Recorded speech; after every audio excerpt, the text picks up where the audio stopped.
ప్రభువా నిన్ను ఆరాధిస్తున్నాం, నిన్ను ఘనపరుస్తున్నాం, నీ నామమును మేము మహిమపరుస్తున్నాము తండ్రి. నీవు మా రక్షణకర్తవైన దేవా, నీకే స్తోత్రం స్తోత్రం స్తోత్రం స్తోత్రం స్తోత్రం. హల్లెలూయా హల్లెలూయా హల్లెలూయా హల్లెలూయా హల్లెలూయా. తండ్రి నీ నామానికి స్తుతి ఘనత ప్రభావములు చెల్లిస్తున్నాం. హల్లెలూయా. ఆశ్చర్యకరుడా స్తోత్రం.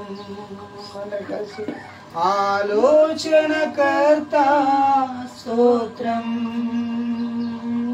ఆశ్చర్యకరుడా స్తోత్రం. ఆలోచనకర్త స్తోత్రం.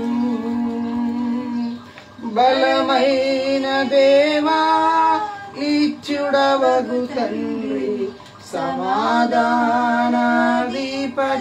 స్తోత్రం. బలమైన దేవా నిత్యుడవగు తండ్రి సమాధానాధిపతి స్తోత్రం.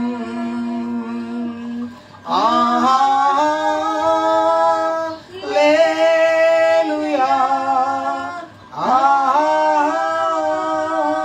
హల్లెలూయా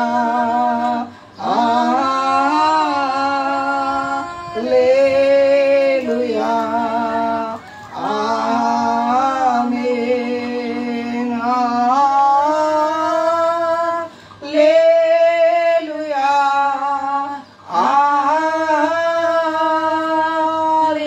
హల్లెలూయా హల్లెలూయా. ఆమేన్. ప్రియ సహోదరి సహోదరుడా, ఈ యొక్క మధ్యాహ్నం వేళ ప్రభు సన్నిధిలో ఉన్నటువంటి నీవు ఒకసారి పరిశీలన చేసుకోవాల్సిందిగా ప్రభు పేరిట మనం చేస్తున్నాం. ప్రభు వాక్యమును వినకమును, ప్రభు వాక్యమును ధ్యానించక మునుపు, ప్రభు వాక్యములోని జీవితాన్ని కట్టుకొనడానికి మునుపు దేవుడి సన్నిధిలో నీవు సంపూర్ణంగా నీ స్థితిని గుర్తు చేసుకొని, ప్రభువా నాకు ఇచ్చిన ఈ స్థితిని బట్టి నీకు వందనాలు, స్తోత్రాలు స్తోత్రాలు స్తోత్రాలు స్తోత్రాలు హల్లెలూయా అని ప్రార్థన చేస్తూ, దేవా నన్ను నేను నీకు సమర్పణ చేసుకుంటున్నాను అని చెప్పి మన ప్రార్థనాపూర్వకంగా మన హృదయాలను దేవునికి సమర్పించుకుందాం. ప్రియులారా, దేవునికి సమర్పించుకుందాం, దేవునికి సమర్పించుకుందాం. ప్రార్థన చేద్దాం. మీలో ఎవరైనా ఒకరు ప్రార్థనలు నడిపించండి. స్తోత్రం స్తోత్రం స్తోత్రం స్తోత్రం. దేవానికి వందనాలు, స్తుతులు స్తోత్రాలు చెల్లిస్తుంటున్నాను దేవా. గత వారమంతా కాచి కాపాడి తండ్రి మీరు ఇక్కడ చాటబడుకొచ్చిన విధానాన్ని బట్టి నీకు స్తోత్రాలు దేవా. నీ యొక్క విశ్రాంతి దినమున తండ్రి నీ మందిర ఆవరణంలో తండ్రి నేను స్తుతించే భాగ్యం మీరు మాకు ఇచ్చినందుకు నీకు స్తోత్రాలు చెల్లిస్తుంటున్నాము. దేవానికి వందనాలు. ఈ ఆరాధన అంతట్లో మీరు మాకు తోడుగా ఉండండి ప్రభువా. దేవానికి స్తోత్రం. ఈ రెండవ ఆరాధనలో ప్రభువానికి స్తోత్రాలు. మీరు మాకు తోడుగా ఉండి మీరు జ్ఞాపకం చేసుకుని ప్రభు ప్రతి విషయంలో మీరు మాకు తోడుగా ఉండండి ప్రభా. ప్రార్థనలో పాటల్లో ప్రతి విషయంలో తోడుగా ఉండి నడిపించినందుకు నీకు వందనాలు ప్రభా. ఇదిగో ప్రభా వాక్య పరిచయంలో ప్రభా నీ సన్నిధి చేత మమ్మల్ని మీరు నింపండి అయా. దాసుడి యొక్క ముఖాంతరంలో నుండి మీరు మాతో మాట్లాడండి ప్రభువానికి స్తోత్రం. అనేకులు వింటుండగా ప్రభా అయ్యా ఎవరికి ఏ అవసరతనున్నా యేసయ్యా నీ నామమును మీరు తీర్చండి ప్రభా. నీ వాక్యం చేత వారితో మీరు మాట్లాడండి. వారి హృదయాలను తండ్రి నీ సన్నిధికి చేరినట్లు మీరు సహాయం చేయండి ప్రభా. దేవానికి స్తోత్రం. నీ వాక్యం పట్ల తండ్రి వారికి శ్రద్ధను ఆశను మీరు పుట్టించమని మేము ప్రార్థన చేయించున్నాం. దేవానికి స్తోత్రాలు. నీ కృప చేత మీరు నింపండి. ఇదిగో ప్రభా ఈ మందిరాన్ని మేము మీ చేతులకు అప్పగిస్తూ ఉంటున్నాము దేవా. అయానికి స్తోత్రం. ఈ గల్లి నీ ప్రాంతాన్ని ప్రత్యేకంగా మీరు దర్శించండి దేవా. అయా అనేకులని ప్రభా ఏర్పాటు చేసుకోండి ప్రభా. నీ యొద్దకు నడిపించండి. అనేకులకు తండ్రి నీ రక్షణ భాగ్యాన్ని మీరు అనుగ్రహించమని అడుగుతుంటున్నాము దేవా. వారి యొక్క పాప దోషములను విడిపించి వారికి తండ్రి నీ రక్తంలో వారిని మీరు పవిత్రపరచమని మేము ప్రార్థిస్తుంటున్నాము దేవా. దేవానికి స్తోత్రాలు తండ్రి. దేవాతి దేవుడు ప్రభు గొప్ప రక్షకుడు అని తండ్రి వారు తెలుసుకునే భాగ్యంని మీరు దయచేయమని అయ్యా ఈ ప్రాంతం అంతయు కదిలించమని మేము ప్రార్థన చేస్తూ నజరేయుడైన యేసునామం పేరిట ప్రార్థించి వేడుకుంటున్నాము తండ్రి. ఆమేన్ ఆమేన్. దేవుని పరిశుద్ధ నామానికి మహిమ ఘనత ప్రభావములు కలుగునుగాక. దేవునికి స్తోత్రం. హల్లెలూయా. మీ అందరికీ మన ప్రభువును ప్రియ రక్షకుడైన యేసుక్రీస్తు నామమున మీ అందరికీ వందనాలండి. దేవునికి స్తోత్రం కలుగునుగాక. దేవుని యొక్క సన్నిధానమున ఈ సమయమందున మనలను మనం దేవునికి సమర్పించుకుంటూ దేవుని యొక్క వాక్యమును మనం వినబోతున్నాం. ప్రభు మనతో మాట్లాడాలని, ప్రభు సన్నిధి మనలను దటస్థించాలనేటువంటి ఉద్దేశాన్ని దేవుని సన్నిధిలో గుర్తు చేసుకుంటూ దేవుని కృపలో మనలను మనము సిద్ధపరచుకునే వారముగా ఉందుముగాక. దేవునికి స్తోత్రం. హల్లెలూయా. మరి గతించిన వారమంతా కూడా మరి ఎన్నో ప్రాంతాలను తిరిగి ఆ ప్రాంతాల్లో దేవుని సువార్తను ప్రకటించడానికి దేవుడు మాకు ఇచ్చినటువంటి గొప్ప భాగ్యమునకై వేలాది వందనాలు, స్తోత్రాలు, స్తుతులు కలుగునుగాక. దేవునికి స్తోత్రం. హల్లెలూయా. దేవునికి మహిమ కలుగునుగాక. హల్లెలూయా. దేవునికి స్తోత్రాలు. మరి ఈ రోజున అంటే ఇది కేవలము దేవుని అయి ఉన్నది అనేటువంటి సంగతిని నేను మీకు గుర్తు చేస్తా ఉన్నాను. దేవుడు మనకు కృప చూపిస్తే తప్ప మనం ఏమీ కూడా ఈ లోకంలో చేయలేము. దేవునికి స్తోత్రం. హల్లెలూయా. దేవుడు మనకు కృప చూపించాలి, దేవుడు మనకు కృపను అనుగ్రహించాలి అని దేవుడు మనకు అనుగ్రహించసాగు వారమై ఉండాలి. స్తోత్రం. హల్లెలూయా. మరి గతించిన వారమంతా శ్రీకాకుళం జిల్లా నుండి ఒక 120 కిలోమీటర్ల దూరంలో కొత్తూరు అనేటువంటి ఆ ప్రాంతంలో పూర్తి వలస ఇలా కొన్ని ప్రాంతాలను మరి తిరగడానికి, ప్రభు పరిచర్యలో అనేకులను బలపరచడానికి దేవుడు మాకు ఇచ్చినటువంటి ఈ గొప్ప భాగ్యమును బట్టి దేవునికి స్తుతి, మహిమ, ఘనత, ప్రభావములు కలుగును గాక. ఆమేన్. హల్లెలూయా. Thank you Jesus. దేవుని యొక్క వాక్యాన్ని మరి కొన్ని విషయాలను మరి మీ ముందుకు తీసుకురావాలని నేను ఆశపడతా ఉన్నాను. పరిశుద్ధ గ్రంథము నుండి దేవుని యొక్క వాక్యం. దేవునికి స్తోత్రములు కలుగును గాక. పరిశుద్ధ గ్రంథము నుండి దేవుని యొక్క వాక్యాన్ని మనము చదువుకుందాం. దేవునికి స్తోత్రాలు కలుగును గాక. హల్లెలూయా. హల్లెలూయా. దేవునికి స్తుతి కలుగును గాక. దేవునికి స్తోత్రాలు. మరి దేవుని యొక్క వాక్యము మరి కీర్తన గ్రంథం 115వ కీర్తన మనం చదువుకుందాము. 115వ కీర్తనలో నుండి ఒక్క మాట మనం చదువుదాం. 17వ వచనం. 115వ కీర్తన మరి 17వ వచనాన్ని మనం చదువుదాం. నేను చదువుతున్నాను. 115వ కీర్తన 17వ వచనం. 16 నుండి చదువుదాం. ఆకాశములు యెహోవా వశము, భూమిని ఆయన నరులకిచ్చి ఉన్నాడు. మృతులను మౌన స్థితిలోనికి దిగిపోవు వారును యెహోవాను స్తుతించుడి. Praise the Lord. దేవుని బిడ్డలారా, ఈ యొక్క ఉదయకాల సమయంలో మరి దైవలేఖనాన్ని మరి కొన్ని నిమిషాలు ధ్యానించాలని నేను ఇష్టపడుతున్నాను, ఆశిస్తా ఉన్నాను. మనుషుడి జీవితంలో దేవుని యొక్క వాక్యం అనేది చాలా ప్రాముఖ్యమైనది. మరి వాక్యంలో నుండి కొన్ని మాటలు చదువుతున్నప్పుడు మనము మనం గమనిస్తూ ఉంటున్నాం. ఈ కీర్తన భాగం 117వ కీర్తన, 14వ కీర్తన, 15వ కీర్తన, 13, 11, 10వ కీర్తన, ఈ కీర్తనలన్నీ కూడా మరి భక్తుడైనటువంటి దావీదు వ్రాసినటువంటి కీర్తన. సరే, దేవుడు తన మనసులోకి తీసుకొచ్చినటువంటి మాటలను భక్తుడు గుర్తు చేస్తూ రాశాడు. చాలా సంతోషకరమైన విషయం. సో భక్తుడు రాస్తున్నటువంటి ఈ కీర్తన భాగంలో మరి దేవుడు మనతో మాట్లాడుతున్నటువంటి సందర్భం ఏమిటి, లేదా దేవుడు మనలను హెచ్చరిస్తున్నటువంటి సందర్భం ఏమిటో ఈ రోజున మీకు గుర్తు చేయాలని నేను ఆశపడుతున్నాను. చూడండి, అక్కడ వాక్యం శ్రద్ధగా మనం చదివితే ఏమని ఉంటుంది? అక్కడ 16వ వచనంలో 17వ వచనంలో మనం చదివితే 17వ వచనం ముఖ్యమైన వచనం. మృతులు మౌన స్థితిలోనికి దిగిపోవు వారును యెహోవాను స్తుతింపరు. మృతులు మౌనమైనటువంటి స్థితిలోనికి దిగిపోవుదురు. ఈ రోజున దేవుడు నాకు ఇచ్చిన వర్తమానం ఏమిటంటే, దేవుని బిడ్డలముగా దేవుని దగ్గర మన స్థితి ఏమిటి?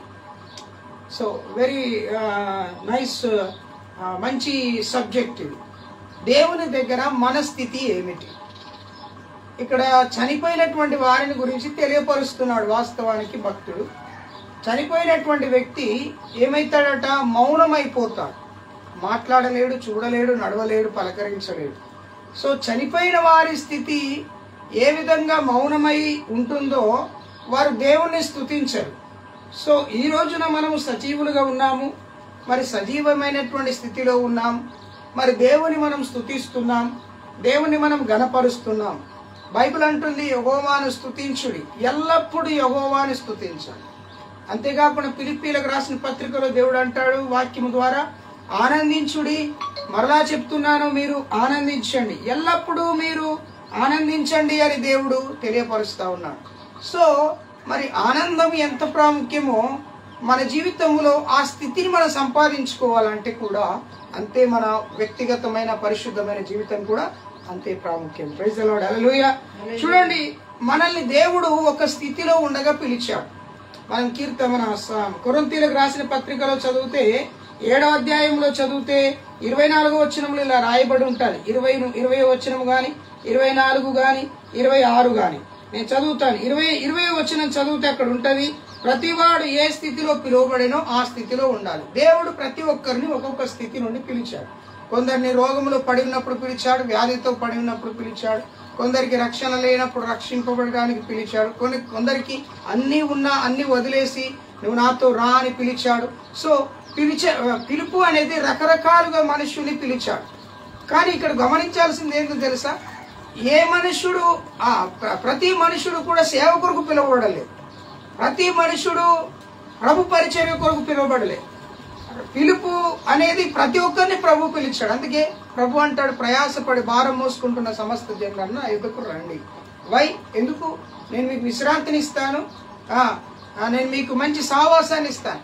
అంటే ప్రతి ఒక్కరిని ప్రభు పిలిచాడు. ఆ పిలుపులో ఒక ప్రత్యేకత ఉంది. ఒక్కొక్కరికి ఒక ప్రత్యేకత, ఒక్కొక్కరికి ఒక ప్రత్యేకత, ఒక్కొక్కరికి ఒక్కొక్క ప్రత్యేకతను దేవుడు వారికి కల్పించాడు అనే సంగతిని మీకు నేను గుర్తు చేస్తా ఉన్నాను. అలాగే 24వ వచనం చదివితే, ప్రతి మనుష్యుడు ఏ స్థితిలో పిలువబడ్డాడో ఆ స్థితిలో దేవునితో సావాసం కలిగి ఉండాలి. అంటే మనం ఏ స్థితి నుండి దేవుని దగ్గరికి వచ్చాం, మనం ఏ స్థితి నుండి దేవుని సన్నిధికి వచ్చామో ఆ స్థితిని మనము ఎప్పుడు కూడా ఆ స్థితి నుండి తొలగిపోకుండా జాగ్రత్తగా మనము చూసుకోవాలి. దేవునికి స్తోత్రం, హల్లెలూయా, హల్లెలూయా. చూడండి, మనం కొరింథీయులకు రాసిన పత్రికలో 26వ వచనం 7వ అధ్యాయంలో చదివితే ఏమంటాడంటే, ఇప్పటి నుండి ప్రతి పురుషుడు తాను ఉన్న స్థితిలోనే ఉండుట మేలని తలంచుచున్నాను. అంటే పురుషుడు గురించి, స్త్రీలను గురించి పౌలు గారు అక్కడ వివరంగా తెలియపరుస్తున్నాడు. సో నా దేవుని బిడ్డలమైనటువంటి మనము మన స్థితి ఏమిటి దేవుడి దగ్గర? దేవుడు అన్నాడు, నేను మిమ్మల్ని పిలిచినాను, నేను మిమ్మల్ని ఉన్నతమైన స్థితిలో ఉంచాలని కోరుకుంటున్నాను అని దేవుడు ఆశపడడంలో తప్పేం లేదు. కానీ దేవుడి పిలుపు పొందుకున్న మనం, దేవుడు మనల్ని పిలిచినటువంటి పిలుపులో మనకు ఉన్న స్థితి ఏమిటి, మనము ఏ స్థితిలో ఉన్నాము అనేటువంటి సంగతిని మనం ఎప్పుడు కూడా గుర్తు చేసుకొని ఉండాలి. దేవునికి స్తోత్రం, హల్లెలూయా.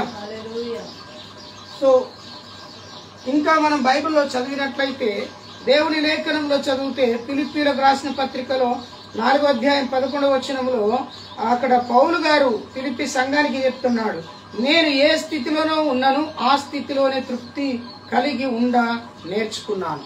అంటే దేవుడు మనుష్యుడికి ఏ స్థితిని కలుగజేశాడో ఆ స్థితిలో ఉండుటకు ఆ మనుష్యుని ఏం చేశాడండి? ఆ తృప్తిని కలిగించాడు.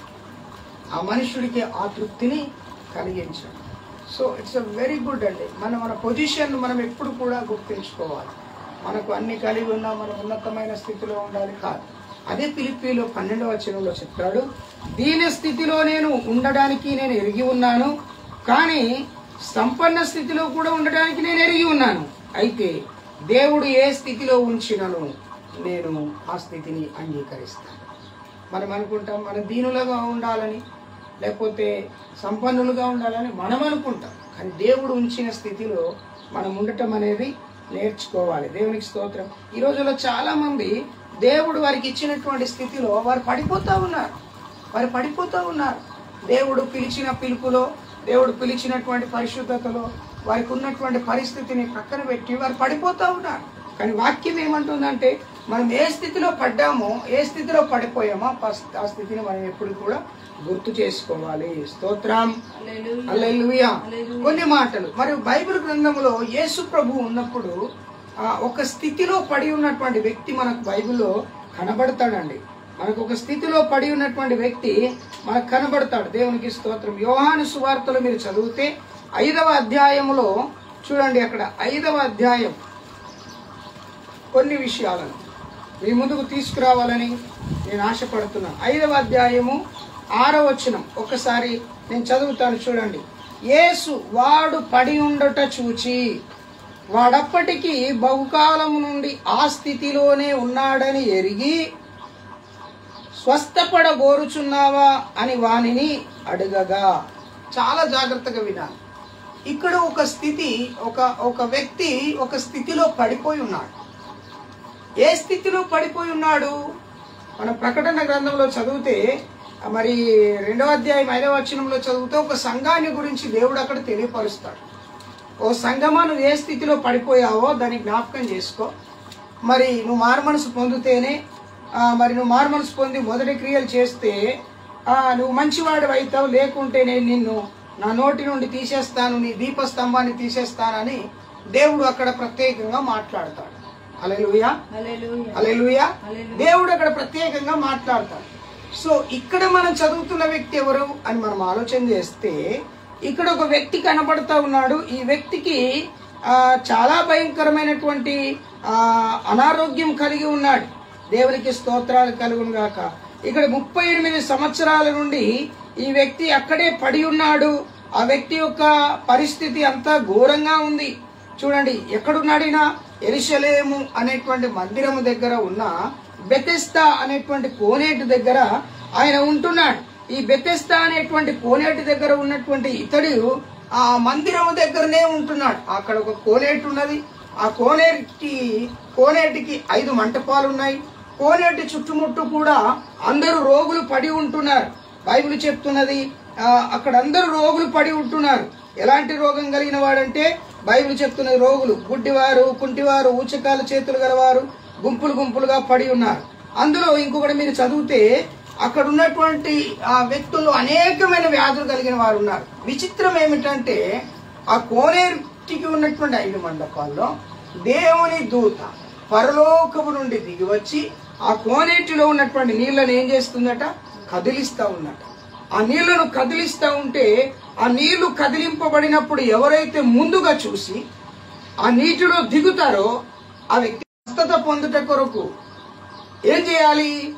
దేవుని దూత పరలోకం నుండి దిగి వచ్చేది చూడాలి. నీళ్లు కదిలింపబడటం గ్రహించాలి.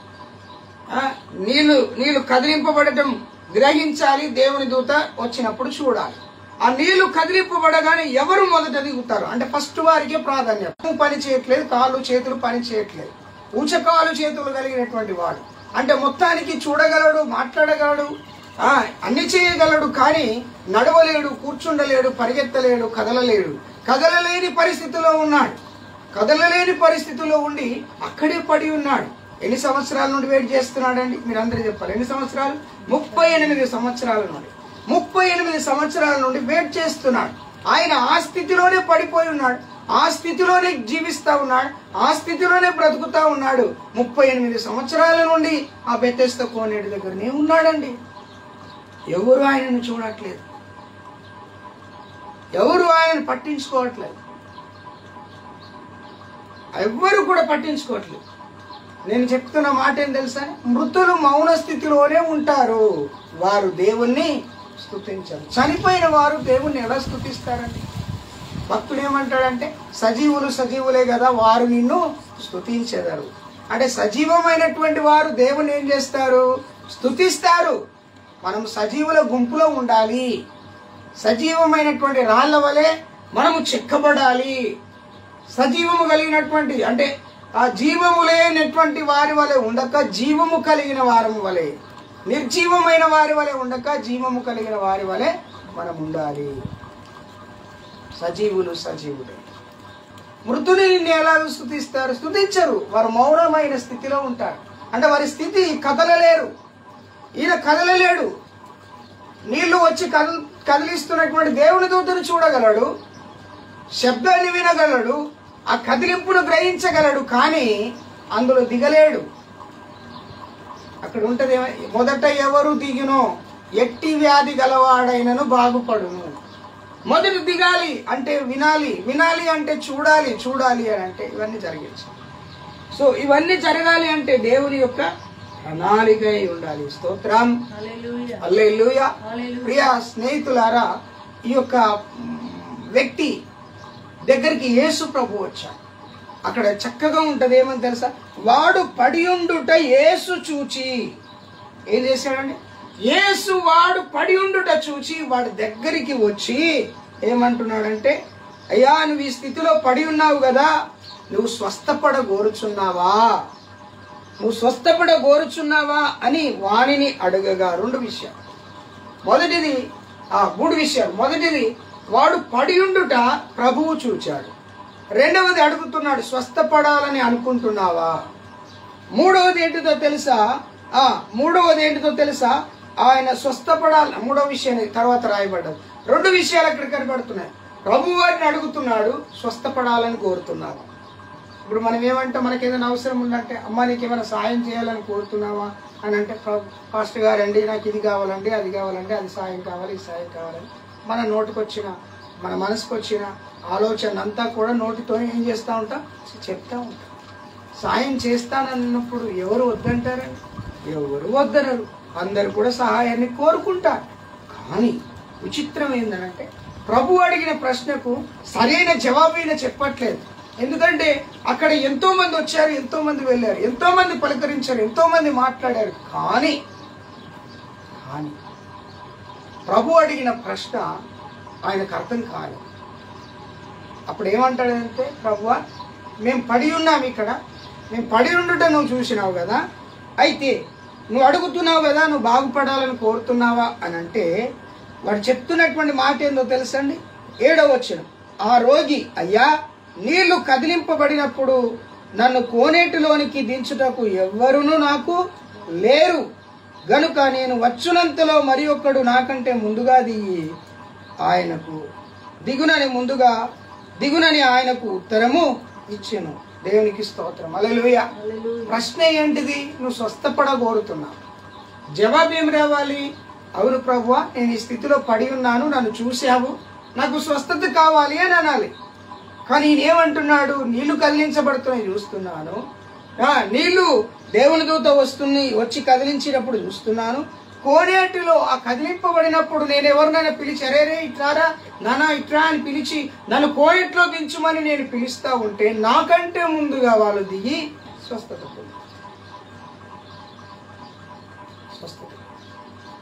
సో నువ్వు స్వస్థపడగోరుచున్నావా? 8వ వచనంలో ప్రభు అంటాడు, యేసు అంటాడు వాణ్ణి చూచి, నీవు లేచి నీ పరిపెత్తుకొని నడువుమని చెప్పగా వాడు వెంటనే, అక్కడ ఉంటుంది 9వ వచనం, వెంటనే వాడు స్వస్థత నుండి పరుపెత్తుకొని నడిచి. అడిగినది దేవుడు ఇచ్చే దేవుడు. ఆయనకు యథార్థమైన హృదయం కలిగిన వారు కావాలి. మనం కూడా చాలాసార్లు మనం ఏ స్థితిలో పడిపోతామో, ఏ స్థితిలో కూలిపోతామో, ఏ స్థితిలో మన జీవితాలను మనము పాడేసుకుంటామో మనకు చాలాసార్లు తెలియదు. కొంతమంది రక్షణను పోగొట్టుకుంటారు.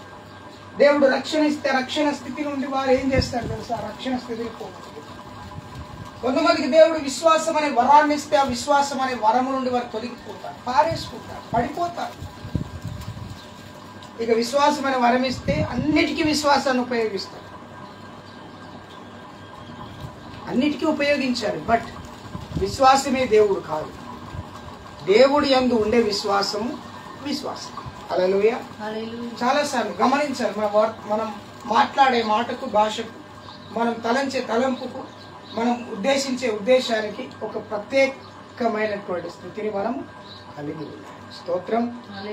హల్లెలూయా. కనుక ఈ యొక్క మధ్యాహ్న కాల సమయంలో ఈ వ్యక్తిని ప్రభువు చూశాడు. ఈయన పడి ఉండుట. ఇదిగో ఈ మధ్యాహ్నం వేళ నువ్వే స్థితిలో పడి ఉన్నావో ఆ స్థితిని దేవుడు చూస్తున్నాడు. నిన్ను తల్లి గర్భంలో రూపించినప్పుడు ఉన్నటువంటి స్థితికి ఉన్న అర్థమేందో తెలుసా? ఆయనను స్తుతించాలని దేవుడి యొక్క స్థితి అయితే, దేవుడి ఉద్దేశం అయితే, నువ్వు పాడైపోవుట, నువ్వు దేవునికి ఇష్టం కాని రీతిలో తిరగటం, నువ్వు దేవుడికి ఇష్టం కానిటువంటి పరిస్థితుల్లో నీ బ్రతుకును కొనసాగించడం అనేది దేవుడి చిత్తం అనేది అసలే కాదు. దేవునికి స్తోత్రం. హల్లెలూయా, హల్లెలూయా. దేవునికి మహిమ కలుగును గాక. మనం ఏ స్థితిలో పడి ఉన్నామో ఆ స్థితిని మనం అందరము కూడా గుర్తు చేసుకో. మనం ఏ స్థితిలో పడిపోతామో మన పక్కోని కూడా అదే స్థితిలో పడకూడతాం. నేచర్ గుడ్డోడు గుడ్డివాడికి త్రోవ చూపున. ఒకవేళ చూపినాడ వారు గుంతలో పడునని వాక్యము సెలవిస్తా ఉంది. స్తోత్రం. హల్లెలూయా. కనుక ఈ యొక్క ఉదయకాల సమయంలో మనం ఏ స్థితిలో పడిపోయాం, ప్రార్థించేటువంటి నీవు ప్రార్థన స్థితిని ఆపేసుకుని పరిశుద్ధంగా ఉండవలసినటువంటి పరిశుద్ధమైన స్థితిని ఆపేసుకుని, లేదా నమ్మకమైనటువంటి వ్యక్తిగా జీవించాల్సిన నీవు నమ్మకమైనటువంటి స్థితిని ఒకవేళ నువ్వు కోల్పోయినట్లయితే ఈరోజు ఉదయకాలం మధ్యాహ్నం వేళ ప్రభువుతో నువ్వే స్థితిలో పడిపోయి ఆ స్థితిని దేవుడు గుర్తు చేస్తాడు. నువ్వు పడిపోయి ఉన్నావనే స్థితిని దేవుడు గుర్తు చేస్తున్నాడు. నీకు బైబిల్ గ్రంథంలో యోనా గురించి తెలుసు. నినివేకు దేవుడు వెళ్ళమంటే తర్షీషుకు వెళ్ళాడు. ప్రయాణంలో వెళ్తూ ఉంటే దేవుడు ఆ పడవకు, ఆ నావకు ఎంతో భయంకరమైన విపత్తు కలిగింది. అలలు లేసినాయి, తుఫాను రేగింది. నావికుడు వచ్చి అంటాడు, మనము ఆ దేవుణ్ణి వేడుకోవాలి, మన వస్తువులని పారేయాలి, మనము క్షేమంగా ఒడ్డుకు చేరాలంటే ఈ పడవ, ఈ నావ తేలికగా కావాలి, మన వస్తువులని పారేయండి అందరికీ చెప్పాడు. చివరిగా లోపలికి వెళ్ళి పిలిచి యోనాను లేపి చెప్పాడు, నాయనా నీ దేవుడికి నువ్వు ప్రార్థన చేయి. ఆయన దేవునికి ప్రార్థన చేశాడు, దేవునికి మొరపెట్టాడు, ఆ దేవునికి వారి హృదయాన్ని అప్పగించాడు. మారుమనసు పొందాడు యోనా, మారుమనసు పొందాడు. ఆయన ఏ స్థితిలో నుండి ఏ స్థితికి వెళ్ళాడు? దేవుడితో మాట్లాడే స్థితి నుండి ఎక్కడికి వెళ్ళిపోయాడు తెలుసా అండి? ప్రజలతో మాటలు పడాల్సిన స్థితికి వెళ్ళిపోయాడు. నావికుడితో మాటలు పడాల్సిన స్థితి, తోటి వారితో మాటలు పడాల్సిన స్థితిలోనికి వెళ్ళిపోయాడు. ఒప్పుకున్నాడు, ప్రభువా నాది తప్పైంది. ఎప్పుడు ఒప్పుకున్నా? అతన్ని తీసి సముద్రంలో పారేస్తే మత్స్యము గర్భములో 3 దినాలు రాత్రి పగళ్ళు ఆయన ఆ మోకాళ్ళ మీద ఉండి మత్స్యము గర్భములో ప్రార్థన చేశాడు చూడండి. అప్పుడు ఏం చేయబడ్డాడో తెలుసా? అప్పుడు మార్పు చెందాడు. తన స్థితిని తాను గుర్తు చేసుకున్నాడు. అయ్యో, నేను నా ప్రభువు నాకు అప్పగించిన పరిచర్య స్థితిని వదిలేశాను, పారిపోవాలనుకున్నాను, కానీ ప్రభువు మరలా నన్ను గుర్తు చేసుకున్నాను, నా స్థితిని మార్చగలిగింది. ప్రియ స్నేహితులారా, యోనా సముద్రంపైకి అక్కివేయబడిన తర్వాత, నినివే పట్టణానికి వెళ్ళిన తర్వాత, సువార్తను ప్రకటించిన తర్వాత అద్భుతమైన కార్యం అక్కడ జరిగింది. చిన్న పట్టణమును దేవుడు రక్షించుటకు యోనాను పంపాడు. కానీ తన స్థితిని తాను మరిచిపోయాడు. కొన్నిసార్లు మన స్థితి మనం మర్చిపోతాం, కావాలని మర్చిపోతాం. యోనా కూడా కావాలని మర్చిపోయాడు. నేను ఎందుకు వెళ్ళాలి, నేను ఎందుకు సువార్త చెప్పాను, నేను ఎందుకు ప్రార్థన చేయాలి? సేవకుడు ఏదైనా ప్రకటన చేస్తే ఆ ప్రకటనను అంగీకరించాల. అవును, దేవుడు సేవకుడితో మాట్లాడాడు, ఆ సేవకుడు చెప్పింది నిజము సత్యము అనేటువంటిది నువ్వు గ్రహించాలా. గ్రహించాలి. ఎప్పుడు గ్రహిస్తావు అని అంటే దేవుని పరిశుద్ధత ఆత్మ కలిగినటువంటి వ్యక్తిగా ఉన్నప్పుడు నువ్వు గ్రహిస్తావు. అప్పటి వరకు నువ్వు గ్రహించలేవు. నీ స్థితిని నువ్వు మార్చుకోలేవు, నీ బ్రతుకును నువ్వు మార్చుకోలేవు. నీ పరిశుద్ధతలోనికి ఉండవలసిన స్థితి పాపములోనికి వెళ్ళిపోతున్నది. కారణం ఏంటంటే లోకమును, దాని ఆశలను నువ్వు ప్రేమిస్తున్నావు, లోకాన్ని, దాని యొక్క తలంపులను నువ్వు దాన్ని ఎక్కువగా ఆశిస్తావు. కనుక ఈ రాత్రికి, ఈ మధ్యాహ్నం కాల సమయంలో ప్రభు మనందరితో మాట్లాడుతూ నువ్వే స్థితిలో ఉన్నావు ఒకసారి ప్రార్థించుకో. పరిశుద్ధుడైన మా తండ్రి, కృపగలిగినటువంటి మా దేవుడా, ఇదిగో ప్రభువా, నేను ఏ స్థితిలో పడి ఉన్నానో ఆ స్థితిని నువ్వు నాకు గుర్తు చేసేందుకై నీకు వేలాది వందనాలు, స్తుతులు చెల్లిస్తున్నాను. ప్రభువా, రావలసిన బిడ్డలందరినీ మీరు నడిపించావు, క్షేమంగా ఈ ఆరాధన జరిగించావు. ఆయన భవిష్యత్తులో ఇంకా అనేకమైన గొప్ప అద్భుత ఆశ్చర్య కార్యాలు జరిగిస్తూ నీ నామానికి మహిమ తెచ్చుకున్నాం. యేసు నామమున ఈ ప్రార్థన అడిగి వేడుకుంటున్నాము తండ్రి. ఆమేన్. మన పరమ తండ్రి అయిన దేవుని ప్రేమ, కుమారుడైన యేసుక్రీస్తు వారి కృప, పరిశుద్ధాత్మ సన్నిధి నిత్యము తోడై ఉండి నడిపించి కాపాడును గాక. ఆమేన్. ఆమేన్. యేసు రక్తమే జయం, శిలువ రక్తమే జయం. యేసు నామానికి సంపూర్ణ విజయము కలుగును గాక. ఆమేన్. Praise the Lord. అందరికీ వందనాలు.